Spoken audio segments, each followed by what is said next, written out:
The first thing I registered was the cold. It wasn't the kind of cold that came from a drafty window or a forgotten winter coat. It was the cold of a metal slab, seeping through the thin cotton of a hospital gown. Sinking into my bones like death itself had decided to settle in for a long stay. My eyes wouldn't open. My lips wouldn't move. But I could hear everything. They'll rule it a suicide. That was Leo's voice. My husband of 7 years. The man I had given my youth, my savings, my entire goddamn soul to. He sounded bored. Like he was discussing the weather or what to order for dinner. The note is convincing enough. She was depressed. Unstable. Everyone knew it. She was pathetic is what she was. Amanda's laugh was a sharp, brittle thing like glass shattering against tile. My best friend since freshman year of college. The woman I had held while she cried over her cheating boyfriends. The woman I had lent money to when she couldn't make rent. The woman I had trusted with every secret I'd ever had. Did you see her face when we presented the will? She actually thought we were joking. Even when we showed her the forged signatures, she kept saying, "But you're my best friend. You wouldn't do this to me." I almost felt bad for her. Almost. A third voice joined the chorus. Milo Fitzroy, Leo's financial advisor. The man with the dead eyes and the smooth, predatory smile. The life insurance policy is confirmed. $2 million, payable to you, Leo. The assets from her grandmother's estate have been fully transferred to the offshore accounts. The patent for her software re-interface is now under our holding company. We've effectively erased Eleanor Voss from the financial record. She never existed. That's the problem, isn't it? Leo's voice was thoughtful now, almost philosophical. She never really existed. She was just a puppet. A convenient source of funding. A warm body to keep my bed from getting cold. But she was always so boring. So desperate to please. It was exhausting, pretending to love her. Pretending. Amanda's voice was amused. Honey, you never even bothered to pretend half the time. The way you'd flinch when she touched you, the way you'd roll your eyes when she talked about her designs. You were a terrible actor. I didn't need to be good. She was too stupid to notice. Leo chuckled and the sound was like a knife twisting in my chest. God, the way she'd look at me with those big trusting eyes. Like I was some kind of prince who'd rescued her from a tower. She never saw anything. Not the affair, not the financial documents I was moving around, not the way I was systematically dismantling her life. She was willfully blind. I tried to scream. I tried to fling myself off that cold, unforgiving slab and claw their eyes out. But my body was a prison. A shell. The heart that had once beat so fiercely for Leo, that had ached and yearned and bled for him, was utterly stilled. She signed everything, you know, Amanda continued, her voice dripping with self-satisfaction. The deed to her APA meant the power of attorney, the insurance beneficiary reforms. All she needed was a little push, a little reassurance that Leo loved her, and this was all for their future. The woman would have signed over her own soul if we'd asked nicely. What I don't understand, Milo said, his voice flat and clinical, is why we had to go to such extreme measures. We could have simply divorced her and taken half. It would have been cleaner. Because half isn't enough. Leo's voice had turned hard cold. I wanted all of it. And I wanted her out of my life permanently. She was becoming a liability. She was rooting to ask questions about the business. She was getting too confident in her work, getting noticed. If she'd become successful, if she'd ever realized her own worth, she would have been impossible to control. We had to end it before she found her spine. Besides, Amanda added, it was poetic in a way. She spent her whole life giving us money, giving us time, giving us her blind devotion. It's only fitting that she gave us one last thing. Her death. There was a rustle of fabric, the sound of footsteps moving toward the door. Leo's voice drifted back, laced with finality. Make sure the body is disposed of properly. I don't want any loose ends. We have a vacation plan for next week. I want to forget that Eleanor Voss ever existed. The door closed. The fluorescent lights above me flickered and died. And in the darkness, in the silence of my own tomb, I felt the last ember of my hope gutter out. I was dead. The realization hit me like a physical blow. Even though I had no body left to feel it. I was dead. Murdered by the man I loved, the friend I trusted, the system I had naively believed would protect me. They had stripped me of everything. My money, my home, my intellectual property, my reputation, and finally my life. And they had done it with such casual cruelty, such complete lack of remorse, that I knew in that moment that I had never truly known them at all, that I had been a fool, that the memories came flooding back. A relentless tide of shame and humiliation. I remembered the night Leo had proposed, down on one knee in a restaurant so fancy, I'd been terrified to use the wrong fork. I had been so overwhelmed, so grateful that this handsome, successful man wanted to spend his life with me. I had said yes without hesitation, without a single thought to the financial disclosures I should have requested, the background check I should have run. I remembered the way my mother had reacted when I told her. Finally, she'd said, her voice flat with disapproval. It's about time you found someone to take care of you. Your father and I were rooting to worry you be a spinster forever. Now about the wedding. Your father's gambling debts need to be settled before we can contribute anything. So you'll have to pay for everything yourself. And don't forget, your brother's college tuition is due next month. He's counting on you, Eleanor. That had been the pattern of my entire life. Give. Worked 2 jobs to put myself through college while my brother flunked out of 3 different universities, funded by my paychecks.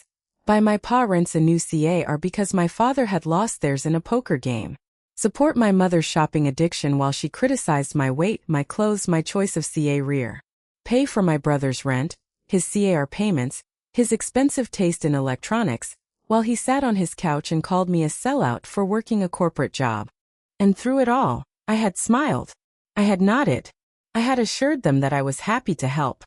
That family came first, that it was my duty and my privilege to support them. I had believed it, too. I had genuinely thought that if I just gave enough, sacrificed enough, loved enough, they would finally see me, finally love me back, that they never did. That the first time I brought Leo home to meet my family, my mother had pulled me aside and hissed, "He's too good for you. Don't screw this up, Eleanor. You're lucky he even looked at you twice. I don't know what he sees in a plain, boring girl like you, but you better hold on to him, because no one else is going to want you." Those words had burrowed into my soul like a parasite. They had whispered to me in the dark nights when Leo was working late, and I was alone in our cold apartment. They had fueled my desperate need to please, to be perfect, to never make a single mistake, because if I did, I might lose the only person who had ever wanted me. Leo, of course, had known exactly how to exploit that insecurity. He had been so kind in the beginning, so attentive. He'd bring me flowers for no reason, whisper sweet words in my ear, make me feel like the most beautiful woman in the world. He'd tell me how lucky he was to have found me, how I was his everything, his forever. And I vet for affection, lapped it up like a dying woman in a desert. The cracks didn't appear until after we were married. The first time he came home late, reeking of perfume, and I dreaded to ask where he'd been. His eyes had gone cold, his voice sharp. "Are you accusing me of something, Eleanor, after everything I've given you, after I took a plain, frumpy nobody and made her into a respectable wife? You should be grateful I even come home at all." I had apologized. I had cried. I had promised to trust him, to never question him again. And he had smiled, patted my head like a dog that had just learned a trick, and said, "That's my good girl." The affair with Amanda hadn't even been subtle. The way they'd look at each other across the dinner table, the way their hands would brush when they passed the salt, the way she'd call him late at night and then immediately hang up when I answered. I had seen it. I had felt it. And I had convinced myself I was imagining things. Jealousy was an ugly emotion, I told myself. I was better than that. I trusted them. I trusted them while they were in the other room, whispering about how much money they could get for my patents. I trusted them while they drafted the will that would strip me of everything I owned. I trusted them while they plotted my murder, arguing about the best way to make it look like I had killed myself. And now I was dead. Dead and alone in a cold room. My body nothing but a forgotten piece of meat. My soul nothing but a scream that no one would ever hear. That I must have drifted then. I don't know how long I floated in that dark silent void. Felt like hours, days, years. I was suspended in nothing, a ghost with no body and no future. The weight of my own stupidity pressing down on me like 1,000 tons of stone. and then something shifted. There was a sound. A soft rhythmic beeping. The hum of machinery. The distant murmur of voices. I blinked and suddenly I could see. I was staring at a familiar popcorn ceiling. The faint water stain in the corner light fixture a l'anime RK I had memorized years ago. The ceiling of my first APA meant. The one I had scrimped and saved for while working double shifts. The one I had been so proud to call my own before Leo had convinced me to sell it and pool our money for a better future. I sat up so fast the room spun around me. My hand flew to my chest, where I could feel the steady, rhythmic thump of my own heartbeat. I was breathing. I was alive. My eyes swept the cluttered studio. The chipped mug on the nightstand. The cheap IKEA furniture. The one good blazer I'd saved for months to buy, hanging on the closet door. The date on my phone, glowing on the bedside table, confirmed what my racing heart already knew. June 3rd. A full 7 years before my death. I was back. I had been given a second chance. A violent shudder racked my body. I leaned forward, clutching my stomach, and a choked sound escaped my lips. A cross between a sob and a laugh. The betrayal was still so fresh in my mind. Their voices echoing in my ears like a bad dream. Leo's contempt. Amanda's triumphant cackle. Milo's clinical cruelty. My mother's casual dismissal of my worth. All of it burned into my soul. I had died a fool. But I had been reborn a weapon. No more. I whispered into the silent room. My voice was raw, but it held a core of steel that had never been there before. Never again. I swung my legs out of bed. My bare feet hitting the cold, worn linoleum floor. I staggered to the tiny bathroom and read at my reflection in the chipped mirror. The face that looked back was younger, softer, with a touch of naivety in the wide-set brown eyes. But the woman inhabiting those eyes was anything but naive. They held a cold fire, a bone-deep knowledge that this was not a rehearsal. I remembered everything now. Every detail. Every manipulation. Every lie. And I remembered something else too. Something I'd discovered in my final months, when I'd finally route to ask questions, when I'd begun to see the cracks in their perfect facade. Alexander Sterling, the CEO of Sterling Industries, a man who had been quietly, ruthlessly gathering evidence against Milo Fitzroy for years, a man who had lost his own sister to the same predator, who had helped orchestrate my death. A man who had the power, the resources, and the motivation to destroy everyone who had wronged me.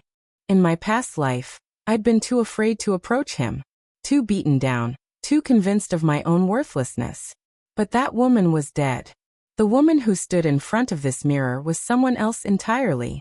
She was a ghost with a mission, a corpse with a second life.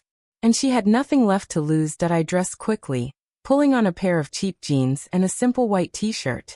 I didn't need to look impressive. I needed to be invisible, to watch and wait. I had a map of the future spread out in my mind. Every twist and turn of the web they had woven around me. Today was the day I was supposed to sign the deed for my APA meant. The day Leo would start the process of stripping me of my assets. The day the trap would be sprung up. But I was ready now. I knew their moves before they made them. I had the memory of my own death to guide me.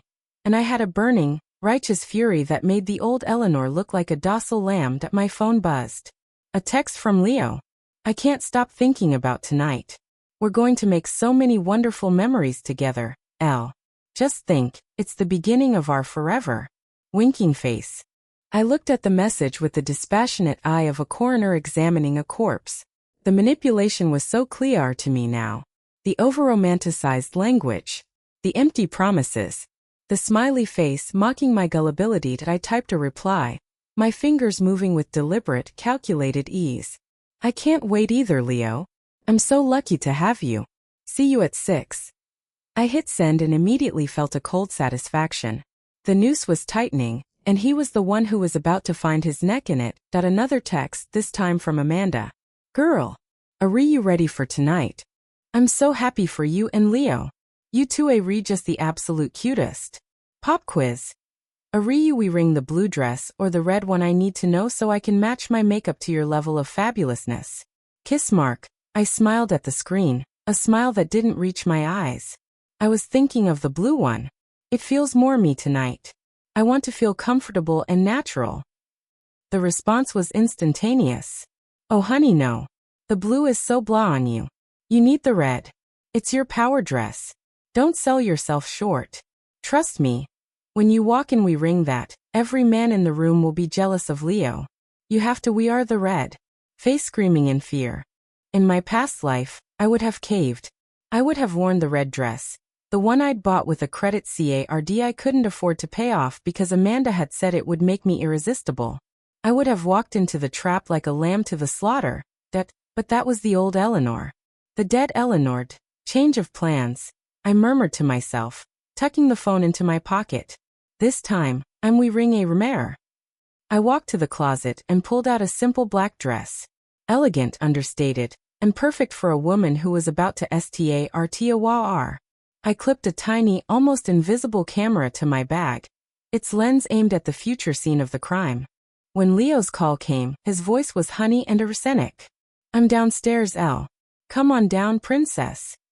I took a deep breath. The last time I'd walked out this door for a night with Leo, I'd ended up dead on a cold slab in a morgue. This time, I was walking out to collect evidence. To build a case. To set the stage for the destruction of everyone who had ever used me, betrayed me, or dismissed me as worthless. That I looked at myself in the mirror one last time. The woman who read back was calm, controlled, radiating a cold, unshakable purpose. Game on, I whispered, and I stepped out into the night. That the restaurant was a sleek, minimalist space that screamed new money. I spotted them immediately, seated at a table in the center of the room like the villains in a play they were directing. Leo, handsome in his d'arc suit, his smile a little too wide, his eyes a little too sharp. Amanda, dazzling in the red dress she tried to force me into, already leaning into Leo's space, her hand on his arm in a gesture that was supposed to be friendly but was, in fact, intimate. And in the corner, betrayal visible in the shadows, sat Milo Fitzroy. His face was a mask of neutrality, his eyes tracking me as I walked toward the table. He was the puppeteer, the man who pulled the strings. And tonight I was going to force him to show his hand. There you are, Leo said, rising to his feet and opening his arms. I let him hug me, felt the cold, clammy press of his lips on my cheek, and forced myself not to flinch. I would have his confession on tape by the end of this night. I would have the evidence I needed to destroy him. You look amazing, Amanda said, her voice like shattered glass. I told you the blue was wrong. The black is so you. I smiled at her, a friendly smile that hid the storm of fury inside me. Thank you, Amanda. You look wonderful too. That red dress is stunning on you. She preened like a peacock, and I felt a surge of satisfaction. Let her be confident. Let her think she was still winning. The more arrogant they were, the more mistakes they would make. That the evening unfolded exactly as it had in my past life. Leo launched into his RSED spiel about the once-in-a-lifetime investment opportunity, the joint venture with his friend Milo, the promise of financial freedom and a secure future. Amanda chimed in with her support. Her words a symphony of subtle manipulation designed to make me feel guilty for even hesitating. I listened. I nodded. I asked the right questions, the ones that made me sound engaged and trusting. And all the while, the tiny recorder in my purse was capturing every single word. That Leo slid the contract across the table, a thick manila envelope that had been designed to be unreadable. Just sign here, Elle. It's standard paperwork. Nothing to worry about. I took the envelope, my fingers brushing against his. He pulled his hand back quickly, a flicker of something, disgust, impatience, crossing his face before he masked it with a smile. I want to look it over, I said. I'll have my lawyer read it. The atmosphere at the table shifted instantly. Leo's face went rigid. Amanda's smile froze. Milo's dead eyes narrowed almost imperceptibly. Lawyer Leo's voice was strained. It's just a formality, Elle. It's our future. We don't need lawyers for something we've already talked about. I know, honey. I reached across the table and patted his hand. But my mother always said you should never sign anything you don't understand. And I don't understand half of this. I let out a light, airy laugh, the laugh of the old Eleanor, the one who was too stupid to see the knife at her throat. I just want to make sure I'm not signing away my firstborn child. Amanda laughed too, a brittle, forced sound. Oh honey, Leo would never do that to you. He loves you. He just wants what's best for you both. I know, I said, my smile unwavering. But I'm a SMART girl now. I've Leah reneged that in this world, you have to protect yourself. And I'm protecting our future, Leo. Our future. Milo finally spoke, his voice a low, gravelly whisper. It's in your best interest to move quickly on this, Mrs. Voss. The opportunity is time-sensitive. A delay could cost you thousands. I met his eyes for the first time. They were cold, Shah-RK-like. A killer's eyes. I felt no fear. I felt only a cold, simmering rage. Then it's a good thing I'm not desperate, I said, my voice flat that the mask of the old Eleanor slipped for just a moment. I saw it in the way Amanda's smile faltered. The way Leo's grip on his wine glass tightened. The way Milo's gaze sharpened with sudden interest. They were confused. They were worried. And that was exactly how I wanted them. I stood up, the contract tucked safely in my bag. Thank you for the lovely evening, I said. I'll review this tonight and call you in the morning, Leo. Let's not rush anything, okay? We have our whole lives. I leaned down and gave Leo a quick, platonic peck on the cheek. He tasted like lies. I gave Amanda a warm, sisterly smile, the kind that made her visibly relax. She still thought she was winning. She had no idea that the game had already been over for Rs, that I walked out of the restaurant into the Siguel night air, my heart pounding in my chest. I had done it. I had the recording. I had the contract. I had the proof I needed to start building my case. But I knew that wasn't enough. I knew that Leo, Amanda, and Milo were just the tip of the iceberg. Behind them was my own family, the people who had sold me out for a few $1,000s and a promise of future access to my money. Behind them was a system that had been designed to keep women like me powerless, dependent, and silent. I had been given a second chance. And I was going to make every single one of them pay. I looked up at the glittering skyline of the city I had once called home and felt a surge of something I hadn't felt in years: hope. Not the naive, desperate hope of a woman who believed in fairy tales. The cold, hardy hope of a woman who knew exactly what she was doing and was willing to do whatever it took to win. Watch out, I whispered into the night. I'm coming for all of you. And somewhere in the distance, I could have sworn I heard the faint echo of a smile. I spent that night hunched over the contract in my apartment, every word burning into my retinas like acid. The legal jargon was deliberately dense, a swamp of whereas clauses and hereinafter, definitions designed to drown anyone stupid enough to read it. But I wasn't stupid anymore. I had died stupid. I had been buried stupid. And now I was going to use every ounce of that hard-won wisdom to dissect their masterpiece of deception. Page 37. There it was. The clause that surrendered all intellectual property rights to Voss Holdings, a shell company I had never heard of, registered in a jurisdiction I couldn't pronounce. My software interface, the one I had poured 3 years of my life into, the one that had the potential to revolutionize the way people interacted with digital platforms, was about to become Leo's. His name would be on the patent. His reputation would be built on my work. And I would be erased from history, just another forgotten wife who had supported her brilliant husband. I felt the bile rise in my throat and swallowed it down. No, I wasn't going to be sick. I wasn't going to break down. I was going to use this. Every single word of this fraudulent document was evidence. A smoking gun that would put Leo and Milo behind bars for a very, very long time. My phone buzzed. It was my mother. Eleanor. I hope you're not getting any ideas about that apartment. Your father and I need to discuss the family finances. You're not to make any major decisions without consulting us first. We're your parents. We know what's best for you. I read at the message, a cold rage blooming in my chest. In my past life, this text would have sent me into a spiral of guilt and anxiety. I would have called her immediately, apologizing for whatever imagined transgression had triggered her suspicion, promising to be better, to do better, to be the perfect daughter they'd always wanted, but the perfect daughter was dead. The perfect daughter had been killed by her husband's greed and her mother's casual cruelty. The perfect daughter had been a doormat, a punching bag, a bank account with legs. I typed my reply. I'm not selling the apartment, mother. It's my property, and I'll discuss my finances with whomever I choose. I hit send before I could second-guess myself. The response came within seconds. How dare you speak to me like that after everything I've sacrificed for you, you ungrateful little. I turned off the phone and dropped it on the table. I didn't need to hear the rest. I already knew the script by heart. The guilt trips, the emotional blackmail, the endless cycle of demands and recriminations. It was over. I was done playing their game. The next morning I made a decision. I wasn't going to wait. I wasn't going to passively gather evidence while they continued to dismantle my life. I was going to go on the offensive.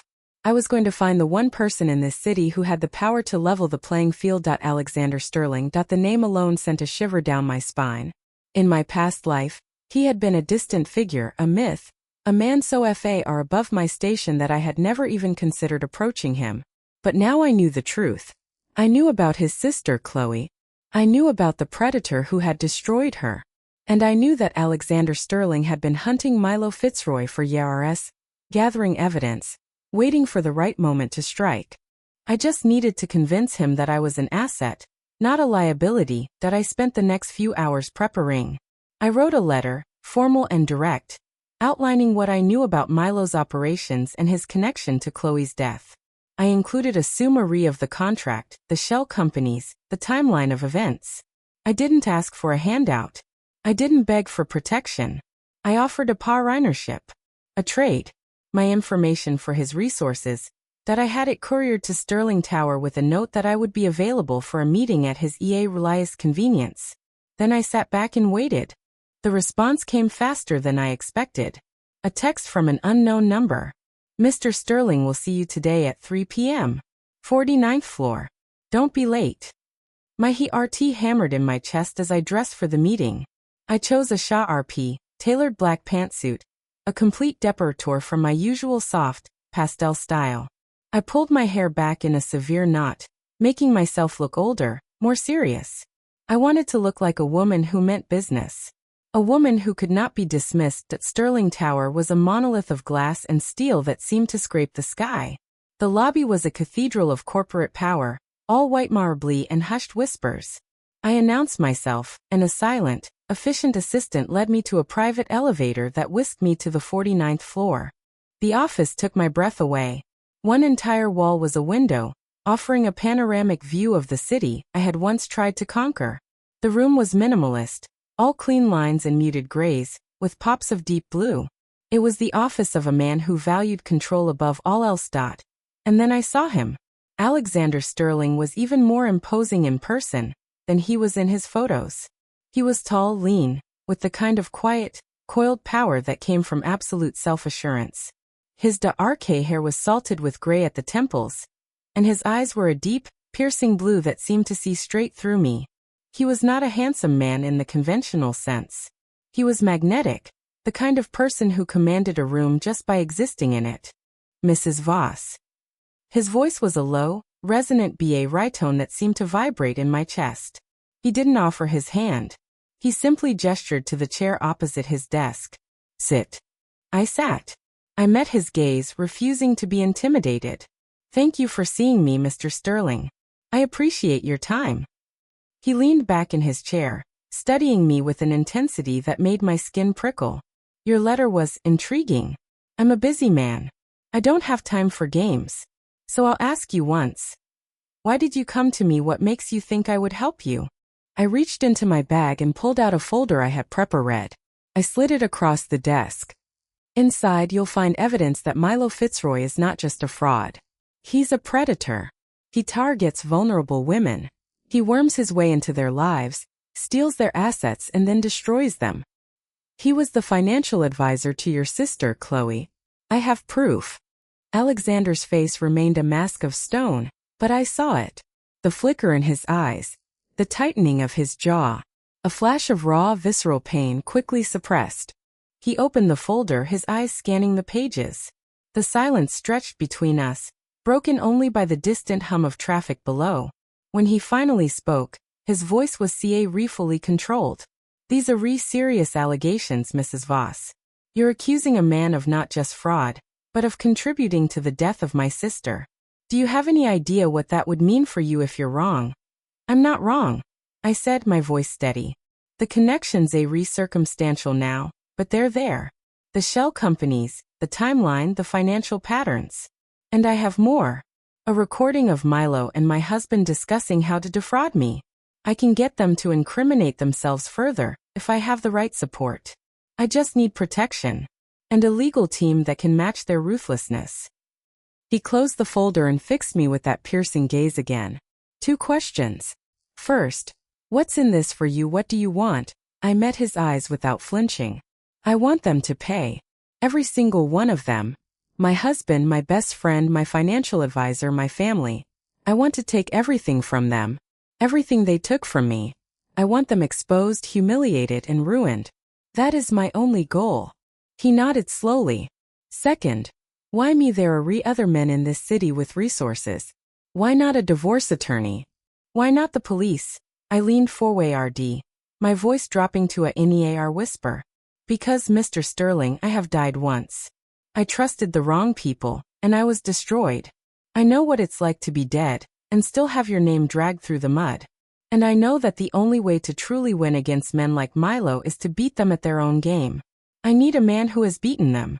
I need a man who has the power to bury them so deep they'll never see the light of day. I need you. The silence stretched between us again, but this time it was different. It was the silence of 2 people circling each other, testing, evaluating. Finally, Alexander leaned back in his chair, a ghost of a smile playing on his lips. It wasn't a warm smile. It was the smile of a predator who had just found a worthy ally. Interesting, he said. You are not at all what I expected, Mrs. Voss. I'm not a victim, I said, rising to my feet. I'm a survivor. And I'm done playing defense. He stood too, his 6'3" frame casting a shadow over me. Give me 24 hours. I'll have my best people look into your evidence. If it holds up, we'll meet again. And we'll discuss terms. I nodded, turned, and walked toward the door. His voice stopped me before I could leave. One more thing, Mrs. Voss. I looked back. He was watching me with that same intense gaze, but there was something else in his eyes now. Something almost like respect. I'm not in the habit of making deals with strangers, he said. But you have my attention. I left his office with a surge of power unlike anything I had ever felt. I had just made an alliance with the most powerful man in the city. I had the evidence I needed. And I had a plan, but as I stepped into the elevator, my phone buzzed again. This time, it was Leo. I've been thinking. Maybe we should just forget the whole investment thing. It's too much pressure on you.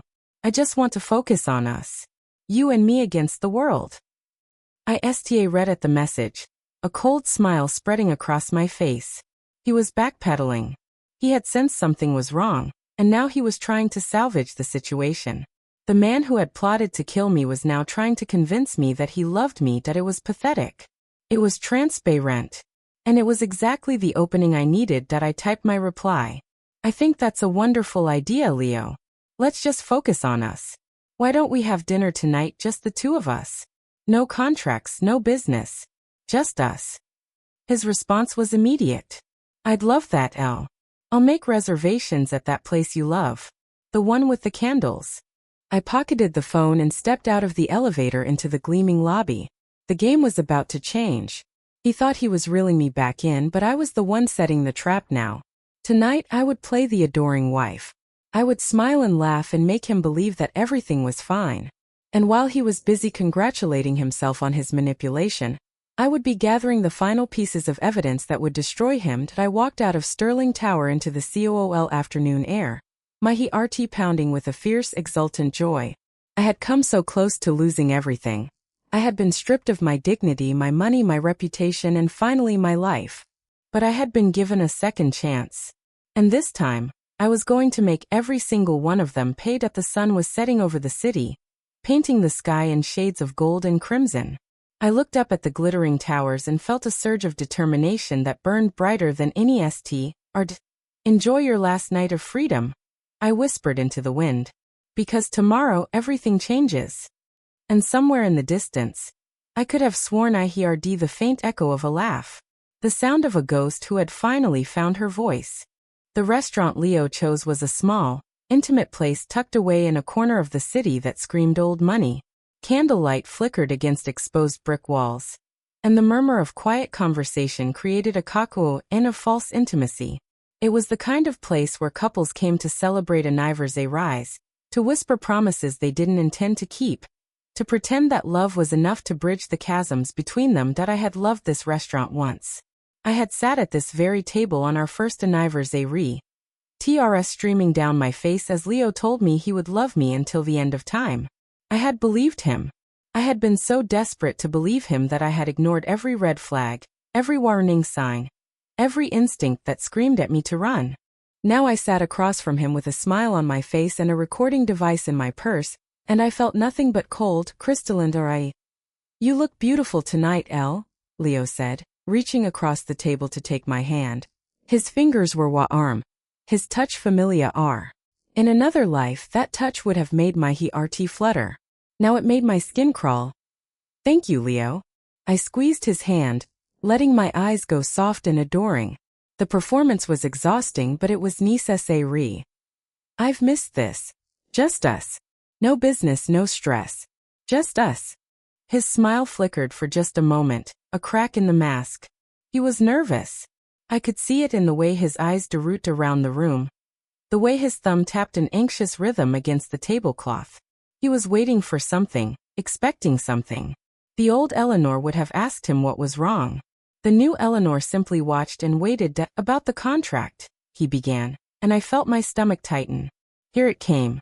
The real reason for this dinner. The final push. "Leo." I held up a hand, cutting him off. "Let's not talk about business tonight. Please. I just want to enjoy being with you." "Is that too much to ask?" He blinked, momentarily thrown off balance. "No, of course not. I know you're worried about the investment," I continued, my voice soft and conciliatory. "But I've been thinking, and you're right. I've been too cautious. You've never steered me wrong before. I trust you. I've always trusted you." Relief flooded his features.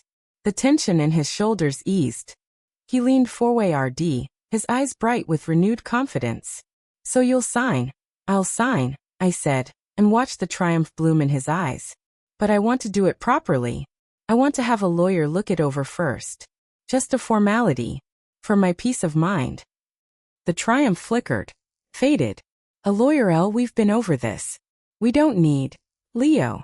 I reached across the table and took both his hands in mine. "I'm not saying no. I'm just saying I want to be smart about this. You've always told me I need to be more confident, more independent. Well, this is me being independent. I'm taking control of my own financial future. Isn't that what you wanted?" He opened his mouth, closed it.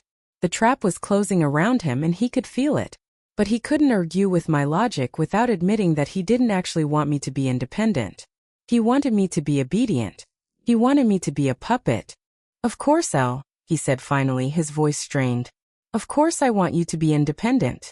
I want what's best for us. You know that, right?" "I know." I smiled, sweet and trusting. "That's why I'm doing this. For us." The rest of the dinner passed in a blur of small talk and empty promises. Leo relaxed as the wine flowed, his confidence returning. He told me about his plans for our future, the house we would buy, the vacations we would take, the life we would build together. He painted a picture so beautiful, so seductive, that the old Eleanor would have wept with joy. But I wasn't the old Eleanor. I was the woman who had heard him laugh about her death. I was the woman who knew that every word out of his mouth was a lie. When the check came, I excused myself to the bathroom. I needed a moment to breathe, to peel back the mask and let the rage surface. I stood in front of the mirror, gripping the edge of the sink, and watched my reflection. The woman who read back was calm, controlled, but I could see the fire burning in her eyes, the suppressed fury that was waiting to be unleashed. My phone buzzed. A text from Alexander Sterling. "The evidence checks out. We have enough to move forward. I'm assigning you a legal team. They'll be in touch tomorrow. Regretful, Eleanor. The people you're dealing with are dangerous." I read at the message, a surge of relief washing over me. I had done it. I had convinced him. I had the full weight of Sterling Industries behind me that I typed my reply. Thank you. I'll be ready. When I returned to the table, Leo was on his phone, his expression d'arc. He looked up as I approached, and the mask slid back into place so quickly I almost missed the flash of something cold and calculating in his eyes. Everything okay? I asked, settling back into my seat. Fine, he said, but his smile was brittle. Just a work thing. Nothing to worry about. I nodded, pretending to believe him. But I had seen the name on his screen before he'd locked it. Amanda. They were still coordinating, still scheming. The dinner had been a stalling tactic, a way to keep me distracted while they finalized their plans. Let's get out of here, I said, reaching for my bag. I want to go home. He drove me back to my apartment. The silence in the car was thick, heavy with unspoken words. He kept glancing at me, his expression unreadable. I could feel the weight of his gaze, the calculation behind his eyes. He was trying to figure out what had changed, why I wasn't the same pliable, desperate woman he had married. I let him wonder. I let him squirm. The uncertainty was a weapon, and I was going to use it. That when we pulled up in front of my building, he turned to me, his hand reaching out to cup my face. I love you, Eleanor, he said, his voice thick with false emotion. I hope you know that. I would never do anything to hurt you. I looked into his eyes and saw nothing but darkness. The man who had killed me was telling me he loved me. The irony was so sharp it almost made me laugh. I love you too, Leo, I said, and leaned in to kiss his cheek. I'll call you tomorrow. I got out of the car and walked into my building without looking back. I could feel his eyes on me, following me until I disappeared into the elevator. The moment the doors closed, I let out a breath. I didn't realize I'd been holding that I had done it. I had played the game, and I had won the first round. But the real battle was just beginning. The next morning, I woke to a flurry of messages. Leo, demanding to know if I'd contacted a lawyer yet. Amanda, sending me photos of wedding dresses she'd found online, asking which one I thought she should wear for her big day. My mother, launching into another tirade about my disrespectful behavior. I ignored all of them. I had more important things to do. Alexander's legal team contacted me at 9 o'clock sharp. A woman named Rebecca Hart, sharp-eyed and silver-tongued, laid out the plan with clinical precision. We were going to hit them on multiple fronts. Fraud, embezzlement, conspiracy. We had enough evidence to bring charges against Leo, Milo, and everyone else involved in the scheme. But we needed one more thing. We needed a confession. You need to get Leo to admit everything, Rebecca said, her voice crisp and professional. On record. We need him to implicate Milo and Amanda in the conspiracy. If we can get that, we can shut down their entire operation. I nodded, my mind already racing. I can do that.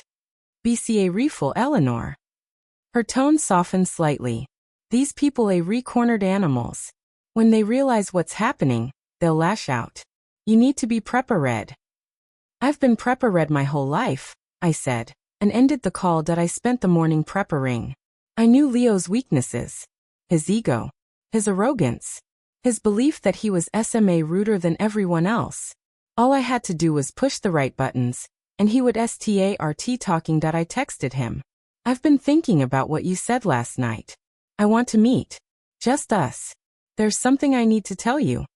He responded within seconds. I'll be there in an hour. I chose a public place. A busy cafe where the noise would mask our conversation, where there were too many witnesses for him to try anything. I arrived early, ordered a coffee, and waited. He walked in looking confident, his smile firmly in place. But I could see the tension in his shoulders, the way his eyes scanned the room before they landed on me. He was nervous. Good. Let him be nervous. He leaned down to kiss my cheek. You look beautiful. What's this about? I gestured for him to sit, waited until he was settled, and then leaned forward. I've been doing a lot of thinking, Leo. About us. About the future. And I realized something. His smile widened. What's that? I realized that I've been a fool. I let my voice go soft, vulnerable. I've been so scared of losing you that I've let you make all the decisions. I've let you take control of everything. And I know that's not what you want. You want a partner. An equal. His eyes flickered with suspicion. What are you? I want to sign the contract. I reached across the table and took his hand. I want to do it today. But I need something from you first. He was suspicious. I could see it in the way his jaw tightened, the way his eyes narrowed. But the promise of victory was too tempting. He couldn't resist anything, he said. Name it. I smiled, slow and deliberate. I need to know the truth. All of it. The real plan. You've been keeping things from me, Leo. I know it. I can feel it. And I can't sign that contract until I know exactly what I'm getting into. The suspicion deepened. There's nothing. Don't lie to me. My voice was sharp, cutting through his protests. I'm not the same woman I was a week ago. I've changed. And I know you've been hiding things from me. The investment. The partnership with Milo. Your relationship with Amanda. He went pale. The mask slipped, and for the first time, I saw real fear in his eyes. Amanda, there's nothing going on between me and Amanda. She's just a friend. She's your best friend. Then why did she send me a picture of a wedding dress this morning? I let the question hang in the air between us. Why did she ask me which one I thought she should wear for her big day? He opened his mouth, closed it. The trap was closing, and he knew it. He had underestimated me. He had thought I was still the same gullible, trusting fool who would believe anything he told her. I can explain, he began, but I cut him off. I don't want explanations, Leo. I want the truth. I leaned forward, my voice dropping to a whisper. I know about the affair. I know about Milo. I know about the shell companies. I know about the contract and what it's really for. And I know that you're planning to take everything from me. His face went white. His hand, still clasped in mine, went cold and clammy. I don't know what you've heard, but I've heard everything. I pulled my hand back, leaning against my chair. And I have proof. Recordings. Documents. Witnesses. I have everything I need to destroy you. The mask crumbled. The fear in his eyes was replaced by something else. Desperation. But beneath the desperation, I saw a flicker of cold calculation. The predator was still there, even now. What do you want? He asked, his voice hoarse. I smiled. I had him right where I wanted him. I want you to tell me everything. The whole plan. Every detail. And I want it on record. He read at me, his face a mask of conflicting emotions. Then slowly he nodded. Fine, he said. You win. I'll tell you everything. But as he began to speak, I saw something in his eyes that made my blood run cold. It wasn't defeat. It wasn't surrender. It was the look of a man who was already planning his next move. The game wasn't over. It was just getting root. Leo's confession came in fragments. Each word a jagged shard of glass that I forced myself to swallow whole. He sat across from me in that bustling cafe, his handsome face stripped of its practiced charm. And he told me everything. That the affair with Amanda had root 6 months into our mariage. They had been regretful at first, meeting in hotel rooms and borrowed appointments, always making sure there were no paper trails, no witnesses. But as the years passed, their confidence grew. They became sloppy. The late nights, the lingering touches, the whispered conversations that stopped abruptly when I entered the room. They had been so sure of my blindness, so certain that I would never see what was right in front of me. The investment was Milo's idea, Leo said, his voice flat and hollow. He saw the potential in your software. He said we could make a fortune if we controlled the patent. But you would never have signed it over willingly. You were too proud of your work. Too attached. So you decided to kill me instead. My voice was calm, almost clinical. I was beyond rage now. I had moved into something colder, something more precise. Leo flinched. It wasn't supposed to go that far. The original plan was just to divorce you, take the patent, the money, and move on. But Amanda, she said you were becoming a liability. She said you were rooting to ask questions, that you were getting too confident. She convinced me that we couldn't trust you to stay quiet. Amanda convinced you. I repeated the words slowly, letting them sink in. So you're telling me that you, a grown man, a successful businessman, were convinced by your mistress to murder your wife. He looked away, shame flickering across his features. She made it sound like the only option. She said we could make it look like a suicide. She said no one would question it. You were always so emotional, so fragile. Everyone would believe it. I felt a cold smile spread across my face. And Milo handled the logistics. The forged documents, the shell companies, the money laundering. He was the architect. Amanda and I were just. He trailed off, unable to finish the sentence. Just the executioners. I finished for him. The recording device in my purse was capturing every word. I had him now. The confession was damning. A ticking time bomb that would explode the moment I handed it over to Rebecca's legal team. But I needed more. I needed to understand the full scope of their conspiracy. I needed to know who else was involved. Who else, I asked, leaning four-way road. Who else helped you? Leo's eyes root to the side, his jaw tightening. He was hesitating. Protecting someone. My family, I realized with a sickening lurch. He was protecting my family. Your mother, he said finally, his voice a relay above a whisper. She knew about the plan. She agreed to testify against you in the divorce proceedings. She said she'd tell the court that you were unstable, that you had a gambling problem. She said she'd do anything to get you out of the family. The words hit me like a physical blow. I had known my mother was selfish, cruel even. But this was something else entirely. This was calculated betrayal. She had been willing to destroy my reputation, to help my husband and my best friend steal everything I owned. All for a share of the proceeds. How much, I asked, my voice rely steady. How much did she get? 50,000 up front. Another 100 after the divorce was finalized. She said it was for your brother's tuition. Leo's lips twisted into a bitter smile. She drove a hot RDBA gain. She knew exactly how much she could get away with. I closed my eyes, letting the wave of nausea pass. My mother had sold me for $150,000 RS. She had traded my life, my future, my entire existence for a sum that was, in the grand scheme of things, insultingly small. And my father, I asked, opening my eyes. He didn't know, Leo said. Your mother kept him in the RK. She said he was too weak to handle it, that he would have tried to stop her. A small mercy, I supposed. But it didn't change anything. My mother had made her choice. And now she would have to live with the consequences. Amanda, I said, steering the conversation back to the main players. What was her role exactly? Leo's expression keened. She was the one who came up with the idea of making it look like a suicide. She researched the methods, found a way to make it look convincing. She even wrote the note. She said she knew your handwriting well enough to forge it. I remembered the note. The one they had shown to the police, the one that had cemented the official story of my depression and eventual suicide. It had been so serifully crafted, so perfectly calibrated to exploit everyone's perception of me as a fragile, unstable woman. She hated you, you know, Leo said suddenly, his voice bitter.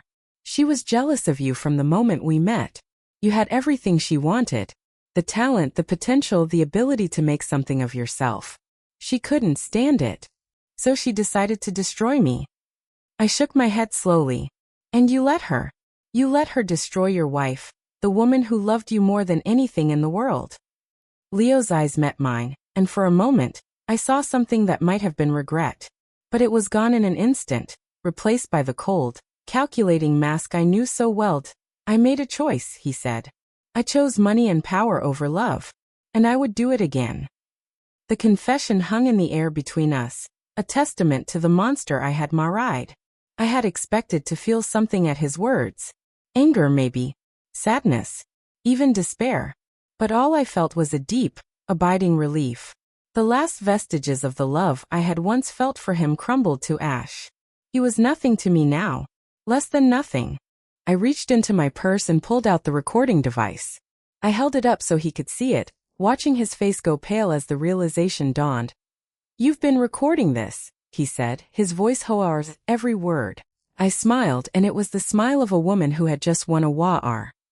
Everything you've told me. Everything you've admitted. It's all right here. Leo's face contorted with rage. He lunged across the table, his hand closing around my wrist with bruising force.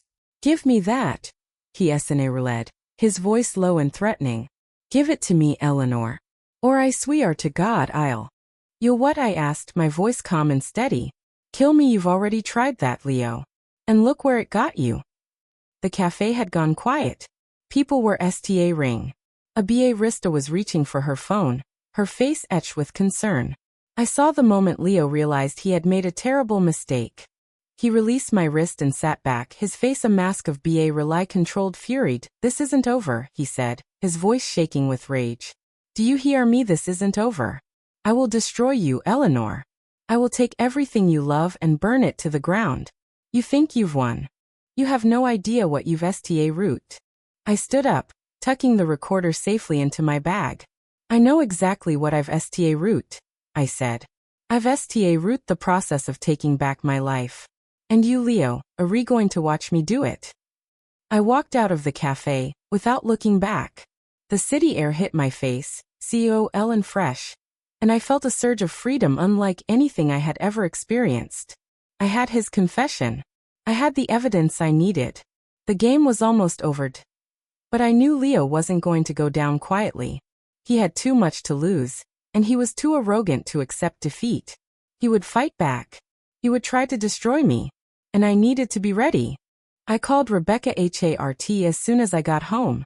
I have it, I said, my voice shaking with adrenaline. The full confession. Everything. The affair, the conspiracy, the murder plot. I have it all. There was a pause on the other end of the line. When Rebecca spoke, her voice was fully controlled. Eleanor, you need to be full. If Leo suspects you've been recording him. He knows. I cut her off. He knows I recorded him. He threatened me. He said he would destroy me. The silence stretched between us. Then Rebecca said, I'm sending a security detail to your apartment. You're not safe alone. I'll also file the paperwork with the court first thing tomorrow morning. We're moving forward RD with the charges. Thank you, I said, and ended the call. I stood in the middle of my tiny apartment, surrounded by the remnants of my old life. The chipped mug, the cheap IKEA furniture, the one good blazer that had once represented everything I wanted to be. It all felt like a costume now, a relic of a person who no longer existed. My phone buzzed. My mother. I answered, unable to resist the pull of curiosity. Eleanor, she said, her voice dripping with false concern. I need to talk to you about something. It's important. Can you come over? I'm busy, I said flatly. What do you want? There was a pause on the other end of the line. When my mother spoke again, her voice was rider sharper. Your brother needs money for a down payment on a house. He's found a wonderful place, but he can't afford it on his own. I expect you to help him. I laughed. The sound was sharp and bitter, completely devoid of humor. You want me to give your son money for a down payment on a house after everything you've done to me? What are you talking about? My mother's voice was defensive, almost shrill. I've done nothing but support you. Everything I've ever done was for your own good. Really? I leaned against the wall, my voice dropping to a dangerous whisper. Then why did you agree to testify against me in the divorce proceedings? Why did you take Leo's money to destroy my reputation? The silence on the other end of the line was deafening. Eleanor, my mother said finally, her voice cold and calculating. You're being hysterical. You've clearly been listening to lies. I would never. I have a recording. I cut her off. Leo confessed everything. The affair, the murder plot, your party in it. I have it all on tape. The silence stretched again, longer this time. When my mother spoke, her voice was barely a whisper. What are you going to do? I smiled. I'm going to watch you burn. I ended the call and blocked her number. The feeling of liberation was intoxicating. I had just cut the last tie that bound me to my family. I was finally free. But I knew I wasn't safe. Leo had threatened me, and he wasn't the kind of man to make idle threats. He would come for me. He would try to destroy me before I could destroy him. I needed to be ready. I needed to be faster, ruder, stronger. And I needed to finish this before he had a chance to strike. I sat down at my laptop and began typing. I had a plan. A plan that would not only bring down Leo, Amanda, Milo, and my mother but would also ensure that they could never hurt anyone else ever again. It was time to end this. but as I typed my phone buzzed again. This time it was a text from an unknown number. Watch your back, Eleanor. You think you're safe. You're not. I'm going to make you pay for what you've done. I read at the message, my heart pounding. It was Leo. It had to be. He had found a way to contact me, to threaten me. He was more dangerous than I had realized. But I refused to be intimidated. I had come too far to be read back into submission. I had died once already. I had been through the worst that life could throw at me. And I had survived. I typed my reply. Bring it on. I'm not afraid of you. I hit send and leaned back in my chair. The game was far from over. But for the first time in my life, I was the one holding all the cards. Let him come.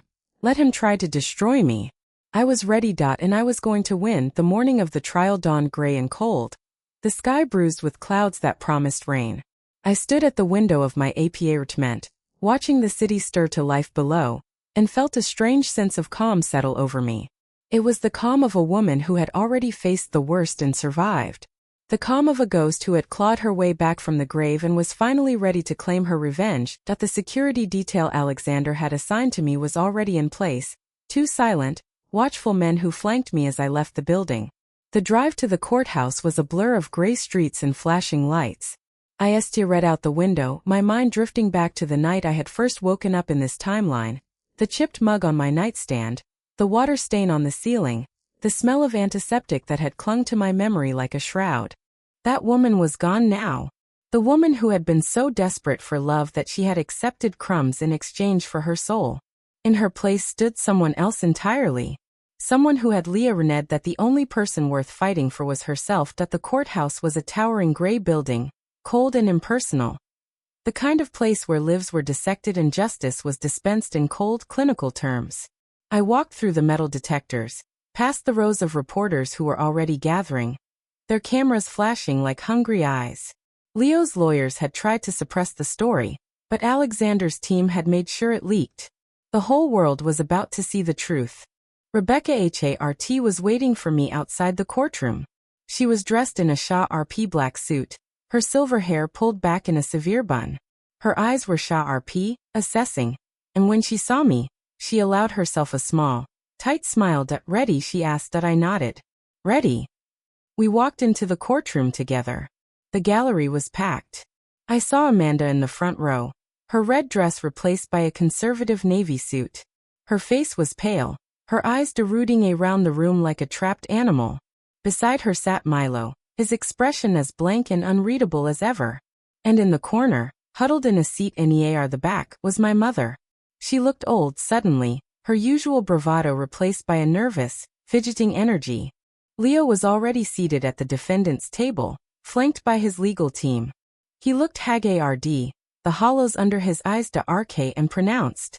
He met my gaze as I walked in, and for a moment, I saw something flicker in his eyes. Regret. Hatred. Fear. I couldn't tell which. I didn't see I took my seat at the plaintiff's table and faced the judge. A stern-faced woman with graying hair and eyes that missed nothing. The proceedings began, a slow, methodical dance of legal arguments and procedural motions. But I was only half listening. My focus was on Leo, on Amanda, on Milo, on my mother. I watched them squirm as Rebecca laid out the evidence, piece by piece, building a case so airtight that even the most cynical observer couldn't deny the truth. The recordings were played. Leo's confession echoed through the courtroom, his own words condemning him. Amanda's face went white as her RT and the conspiracy was exposed. Milo remained stoic, but I saw the slight tightening of his jaw, the flicker of panic in his dead eyes. My mother wept, loud and theatrical. But no one was buying her performance. When the prosecution rested, Leo's lawyers mounted a desperate defense. They painted me as a bitter, unstable woman who had fabricated the evidence out of spite. They called witnesses who testified to my emotional instability, my pattern of erratic behavior. It was the same narrative they had used in my past life, the same lies that had destroyed my reputation and left me dead in a morgue. But this time I was ready. I took the stand, my voice steady and calm as I told my story. I spoke of the years of abuse, the emotional manipulation, the systematic dismantling of my self-worth. I spoke of the affair, the conspiracy, the murder plot. And I spoke of the moment I had woken up, 7 years in the past, with the memory of my own death burning in my mind. The courtroom was silent as I finished. The judge's face was unreadable. The jury's expressions ranged from shock to outrage to pity. I had shown them the truth, and they had seen it for what it was. The verdict came after 3 days of deliberation. Guilty. Guilty on all counts. Leo was convicted of conspiracy to commit murder, fraud, and embezzlement. Amanda was convicted of conspiracy and accessory to murder. Milo was convicted of fraud, money laundering, and conspiracy. My mother was convicted of perjury and conspiracy. The sentences were harsh. Leo received life without the possibility of parole. Amanda got 25 years. Milo got 30. My mother got 10. The judge looked at them with cold, unforgiving eyes as she delivered the sentences, and I felt a surge of vindication so powerful it almost brought me to my knees. The media storm that followed was relentless. The story was everywhere, on the news, in the papers, all over social media.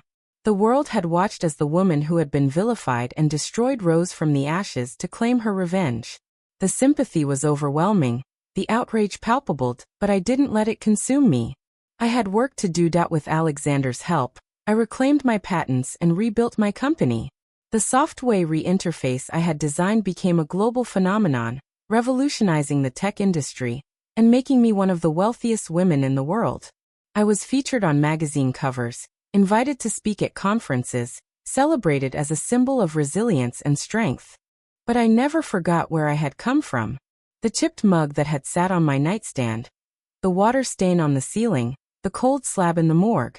They were constant reminders of the price I had paid for my freedom, that I moved into a penthouse overlooking the city, but I kept my old apartment. It was a pilgrimage I made once a month, a ritual to remind myself of who I had been and who I had become. The chipped mug was still there, a relic of a life I had left behind. I never threw it away. I needed it to remember. One evening, Alexander Sterling came to visit. He stood at the window of my penthouse, gazing out at the glittering city below, and for a long moment, neither of us spoke. Your sister, I said finally. Chloe. I think about her sometimes. What she would have become if she'd had the chance. Alexander turned to look at me, his eyes shadowed with old grief. I think she would have been like you, he said quietly. Strong. Resilient. Unstoppable. I smiled. That's a generous comparison. It's not a comparison, he said. It's a recognition. We stood together in the silence, two survivors of the same war, united by a shared understanding of loss and triumph. There was no romance between us, no grand declaration of love. That wasn't what either of us needed. What we had was something deeper. A bond forged in fire, tempered by time. What now? He asked. I turned to look out the window, at the city that had once tried to break me. The lights twinkled like stars, each one a story, a dream, a possibility. And I felt a surge of hope unlike anything I had ever experienced. Now, I said, I live. The doorbell rang. My assistant buzzed to let me know a package had arrived. I opened it to find a small box, old and worn, with a note attached. The handwriting was unmistakable. My mother's. Eleanor, I know you'll never forgive me. I don't expect you to. But I need you to know that I'm sorry. I was weak. I was selfish. I was everything you never deserved in a mother. I hope that one day you can find it in your heart to move on, not for my sake but for yours. I love you. I always have. I was just too broken to show it. I read at the letter for a long moment. The words felt hollow, empty. They were the words of a woman who had finally understood the gravity of her sins. But it was too little, too late. The damage had been done. The scars would never fully heal. I set the letter aside and turned back to the window. Alexander was watching me, his expression unreadable. Are you okay? He asked. I nodded. I'm more than okay. I'm free. I picked up the chipped mug from the shelf where I kept it, running my thumb over the crack that had been there since before I could remember. It was a symbol of everything I had been, everything I had overcome. And it was a reminder that even the most broken things could be beautiful. I set the mug down and turned to Alexander, a smile on my face. Let's go to dinner, I said. I'm Sta Arving. He laughed. The sound wa RM and genuine. That's the first thing you ever said to me. I smiled, remembering. And it's the last thing I'll ever need to say. We walked out into the night. Two ghosts who had found their way back to the land of the living. The rain had stopped. And the STARS were rooting to break through the clouds. I looked up at the sky, at the infinite expanse of possibilities, and felt a sense of peace settle over me. The past was behind me. The future was mine to shape. And I was ready. I was Eleanor Voss. I had died once, but I had been reborn, and I was never going to let anyone take that away from me again.